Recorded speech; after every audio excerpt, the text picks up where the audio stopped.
Hello, assalamu alaikum everyone. How are you? I hope all friends welcome to my Borsale Facebook page and YouTube channel. Today I have right now Moharok airport site. So একটা order দিছে আমার এই পার্কের থেকে, এই যে restaurant থেকে একটা অর্ডার আসছে, অর্ডারটা রেডি মারছে, অর্ডারটা উড়ে আমি যাবো এখন।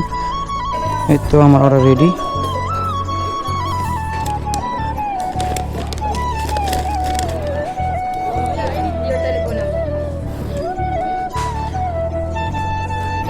Double 6.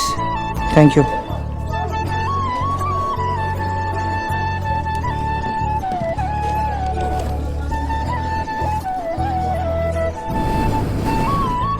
অর্ডারটা মারছে আমার hit.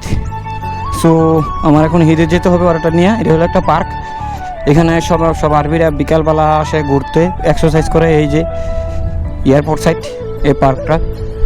Right now it's time morning 10 o'clock. So guys, right now I am going to hit and আমার অর্ডারটা হিটে দিছে। অ্যাকচুয়ালি গাড়ি চেক করে এক করে গাড়ি সারে চেক করে আমি চলে আসছি।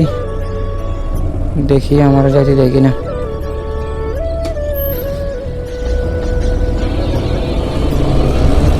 চলে এলাম আমি। আসলে যদি সিরিয়ালে আসা লাগতো তাহলে অনেক লেট হতো, কিন্তু যখন হাই রোডে থাকবেন তখন সিরিয়ালে আসতে হবে। এটা পার্কের ভিতরে, এটা সিরিয়াল লাগবে না, আপনি চলে আসতে পারবেন, সমস্যা নেই, কোনো প্রবলেম নাই, এখানে কোনো ফাইন নাই, মামলা নাই। কিন্তু যদি আপনি হাই রোডে এইসব রোডে যদি এরকম চিপা চোপা দেওয়া যাইতে চান তাহলে কিন্তু আপনার ফাইন হওয়ার সম্ভাবনা থাকে বেশি, কারণ এখন ক্যামেরায় ফাইন দেওয়া যায়। এটা হলো বাহরাইনের ইন্টারন্যাশনাল এয়ারপোর্ট, এটা হলো বাহরাইনের বাস। এই বাসে আপনি পুরা বাহরাইন ঘুরতে পারবেন। 4-5 টাকা 5 টাকা দিলে এই বাসে আপনি পুরা বাহরাইন ঘুরতে পারবেন। নিচ দিয়া সবাই আসে আর উপর দিয়ে সবাই যায়। অনেকেই আমার একটা কমেন্টই করে, রেসিং দেখতেছি ভাইয়া ভিসা করবো কবে। আমি ভাইয়া আগেও ভিডিও করে আপনাদেরকে বলে দিয়েছি বাহরাইনে ভিসা বর্তমানে বন্ধ আছে। বাহরাইনে ভিসা কবে খোলে, নতুন বছর আসতেছে, দেখা যাক। ভিসা খুললে আপনাদেরকে জানানো হবে, সমস্যা নেই। কিন্তু কত সাথে ভিসা খুলবে কিনা এটা আসলে গ্যারান্টি নেই, কারণ কি আমরা ভিসা করলেই আমরা আবল তাবল কাজ করি। কারণ কি দেখা গেল যে একটা রাষ্ট্র যদি ভিসা খোলে 2-3টা বছর হয়তো আমরা ভালোভাবে থাকবো, ভালোভাবে আসা যাওয়া করবো।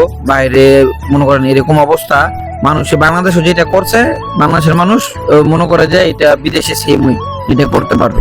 তো ভিসা করলে কি করে, কেউ গাঁজা, কেউ মদ, কেউ বিয়ার, কেউ ইডাইরা, মানে বিভিন্ন ধরনের নেশা জাতীয় জিনিস ওই নিয়ে আসে বাংলাদেশের থেকে। তো কি করে পরে এগুলো এয়ারপোর্টে ধরা খাওয়ার পরে দেখা গেল যে বাংলাদেশের দুর্নীতি, বাটফার, সিটার এইগুলা বাংলাদেশে 1 নম্বর রাখে, ঠিক আছে। তো এই হলো আমাদের এখানে পাকিস্তানি, বাঙালি, নেপালি, ভুটান, অনেক জাতের মানুষই আছে, ইন্ডিয়ান আছে। তো তাদেরকে কোনো সমস্যা নেই, তাদের ভিসা ওপেন আছে, কিন্তু আমাদের এই সবচেয়ে বড় সমস্যা। তো কি আর বলবো, আমরা বাঙালি জাত ভালো না, এর জন্য সমস্যা। কিছু কিছু বাঙালির জন্য এই পুরা বাঙালির দোষ করে। তো যাই ফাইনালি আমি চলে আসলাম কাস্টমারের কাছে, কাস্টমারকে কলিং বিল দিয়ে দিলাম, কলিং বিল দেওয়ার অর্ডার দিয়ে দিলাম। তো এই অর্ডারটা দেওয়া শেষ হলো। এখন আমি যাবো যেদিকে অর্ডার আছে সেদিকে।